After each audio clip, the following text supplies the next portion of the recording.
The next speaker is Congressman Byron Donalds. I tell you, he's a huge advocate for nuclear. And if you don't know who he is, you better check yourself. Go do a little bit of research. So Congressman Donalds represents Florida's 19th Congressional District. He's proud to serve as a member of the House Committee on Oversight and Accountability and House Financial Services Committee. Prior to becoming a member of the U.S. House of Representatives, Congressman served 2 terms in the Florida House of Representatives, where he was a champion for education reform and school choice, criminal justice reform, and more. Prior to public service, Congressman worked in the finance industry for nearly 2 decades. Byron and his wife, Erica, live in Naples, Florida, with their 3 boys, Damon, Darren, and Mason. Please welcome to the stage, Congressman Donalds.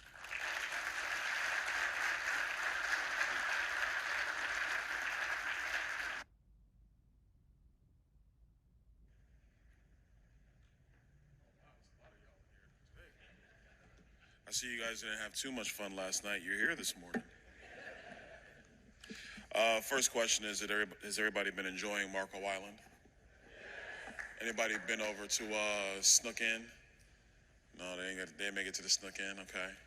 There's a couple places on the island. Oh, you did? How was it? Outstanding. Hey, Larry, real quick, what's that place over there? The bar that's down the street? Not the Snook Inn, it's another one. Oh my gosh. No, I don't know if they were here on Sunday to go to Stan's, but Stan's is closed. Oh, the people that know it's closed. I'm hearing that murmuring. Anyway, Marco Island is always a great place. You can see I'm in my Marco Island attire, professional style. I got my sunglasses on my tie this morning, and that's how we do things. First of all, thanks for the introduction. Really appreciate it. It's good to be with you guys. I want to tell you just a quick story of how, we even got into nuclear in my office. But even before that, I do got to ask my legislative counsel, Chris Plotch's career. Chris, stand up and say hello to everybody.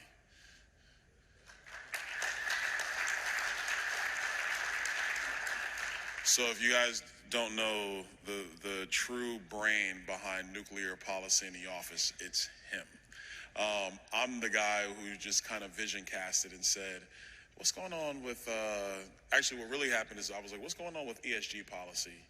And because I'm on financial services and I wanted to be in that committee, and because I'm a finance guy by trade, what was happening in our energy space around ESG policy and financing energy products and projects was becoming very important to me, because I think ESG frameworks are stupid.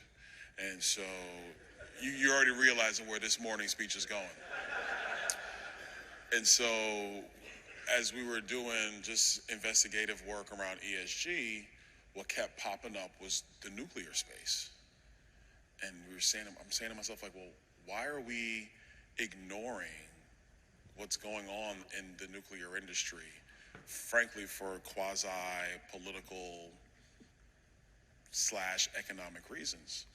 And so we started going down this I call it a rabbit hole, but it's a hole of policy recommendations to make the United States the leader in nuclear technology again.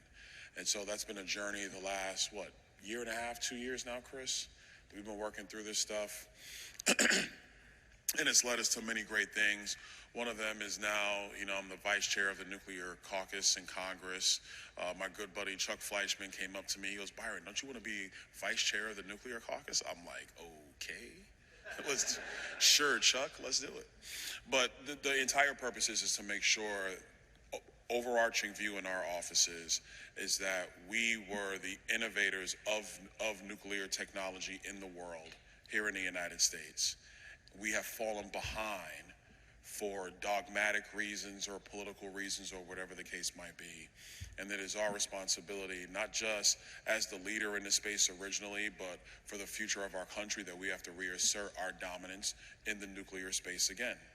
And so in my office, we've introduced about 20 different measures to do that. And like one of the reasons why we've gone through this process of looking at every aspect of it is you have to have a holistic view when you do these things. A lot of times in Congress, a member will say, well, I want to focus on this piece of an issue, or let's say uranium. I want to just focus on uranium. We should be mining for uranium again. Well, okay, that sounds good, but where are you going to sell it? What are going to be the protocols? Is there going to be an active national market to deal with it? Are we just going to mine it and then sell it off to the Chinese, which we probably don't want to do, or to the Russians who are already doing it themselves? Like, what are we doing with it if that's what we actively want to do? Right now in the United States, I think it's China's building 18 reactors this year. Russia's building 4. I think India's building 3 or 4. We've built 1. Like the Vogel reactor coming online was like really cool because we've been hearing about it. Oh, clap! Go ahead, clap for it. It's cool.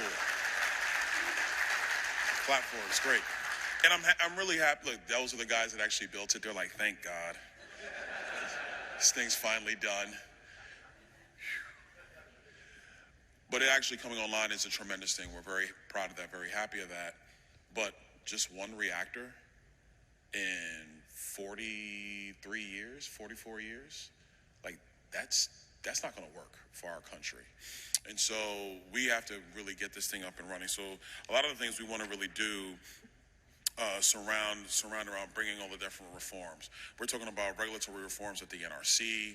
We're talking about trying to have reassert ourselves from an international stage. What are we going to do about HALEU fuel? What are we going to do about reg reforms, et cetera? There's a whole laundry list of stuff. We have filed 20 bills in my office surrounding nuclear power. And then one of the other things that's been really cool is that, going back to when we formulated this Congress, the 118th, and some of y'all might have saw that fight with the speaker about all the voting to get Speaker of the House. You other people in this room was like, what's he talking about? It's an inside baseball thing. At the beginning of this Congress, I was nominated to be Speaker of the House, got 20 votes. It was really cool. But the real purpose was having an open amendment process and having regular order so that the members can actually drive policy again in Congress. So outside of all of the bills that we've been sponsoring a bunch of amendments. One key amendment that got in was surrounding the NDAA, and this is about actually being able to have DOD use microreactor technology in their forward operating base plans and et cetera. That's something that we fought for to get as an amendment into the NDAA. It is there right now.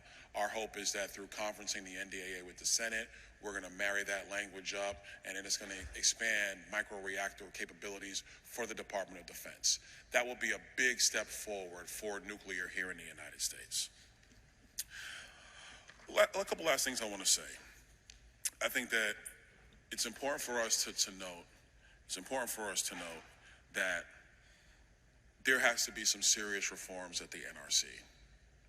And the only reason why I say that is because I despise bureaucracies. Why are you laughing?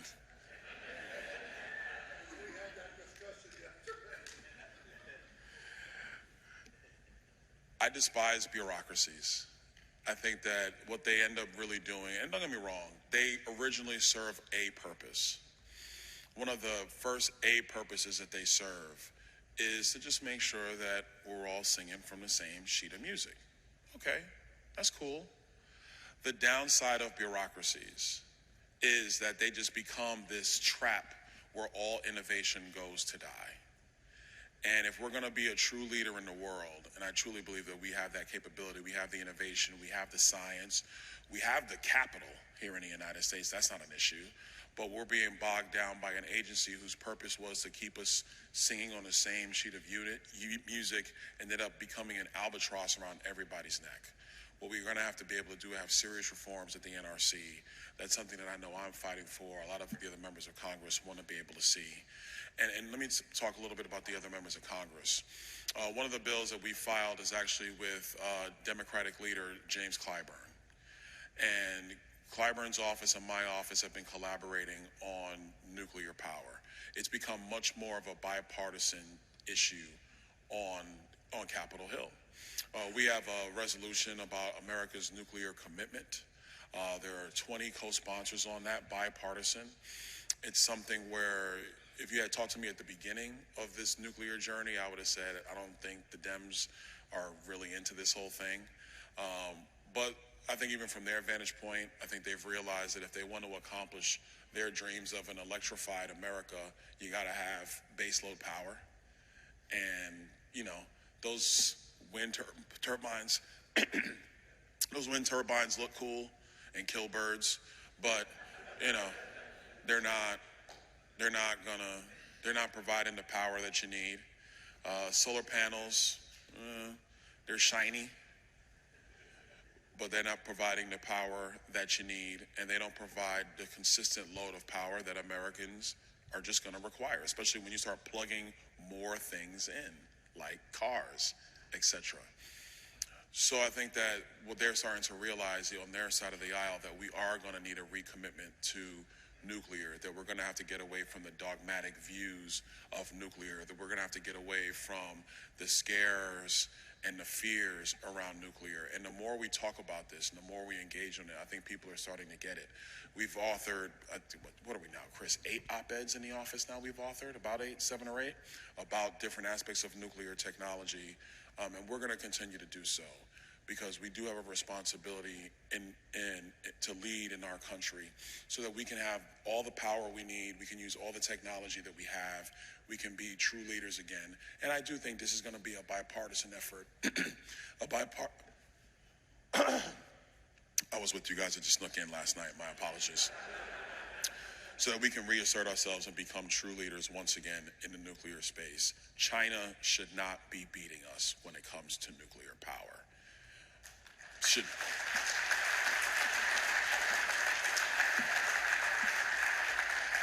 Last thing I'll say is, anybody see Oppenheimer yet? Oh, I know all y'all did. Most people are like, who? I know you guys went and saw it. I don't know why I even asked that question, Mike. I'm just, anyway. Great movie. I thought it was really cool. Me personally was kind of awestruck about the level of involvement of the Communist Party at Cal Berkeley, but that's okay. We'll move on. We're talking about nuclear, not politics. Nuclear is the focus. But what I was awestruck by was the innovative minds that changed the world. And it didn't happen anywhere else. The Russians were playing catch up. The Germans were, I'm gonna leave that alone. But in America, even though, you had issues around security clearances and all that stuff, you had this network of just science and innovation and theory and engineering, and it all collabs together to create one of the most awesome and fearsome things ever assembled by man. Byproduct of that has not only powered subs, but has powered the world. By the way, we got to make sure we keep our fleet up with respect to our subs and to the 98 now reactors we have in the United States. We got to keep that up. Oh, they like that one. They like that one.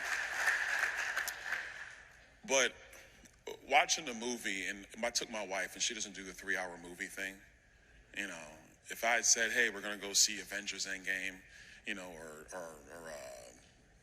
what was the other one that they did? Not Waterworld, Avatar. She'd have been like, yeah, I ain't going. But I said, it's a true story. She was like, oh, it is? I'm going. It's great.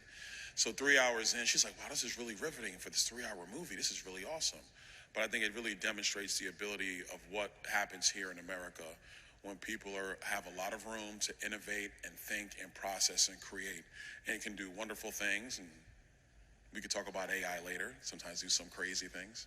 But the skies are truly the limit for us. And so I just want to commend you guys for all you do in your fields.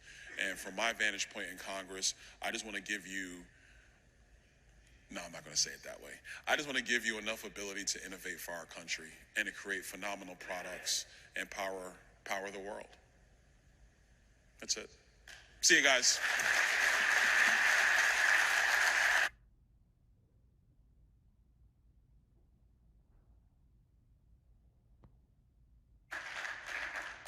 So those are some great words. I really appreciate the Congressman's leadership in this space, and I appreciate the comments around let's go reestablish our leadership in the world. I mean, Westinghouse is from here. GE is from here. We started the electric industry. We are the forerunners of the nuclear industry. Why aren't we leaders? And so I'm pretty confident with the Congressman's leadership on the Hill, and that we're gonna meet that challenge so that we can provide power to all the cars that our next speaker is making right now.